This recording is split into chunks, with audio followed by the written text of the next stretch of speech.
Hello there. In this video, I show you how to install this official Skoda spare wheel kit and tire into a Mark IV facelift Skoda Octavia.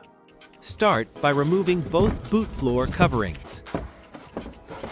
Now, remove the standard tire repair accessories and the foam insert.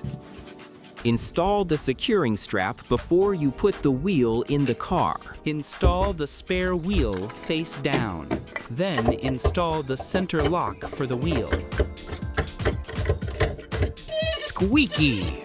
Now install this mushroom that supports the polystyrene molding that will sit on top of it. And now start populating with the jack, tire wrench, and all the other bits and pieces. Don't forget to like and subscribe if you like this video. Secure it down with the strap, and now you're ready to put the boot floorings back in.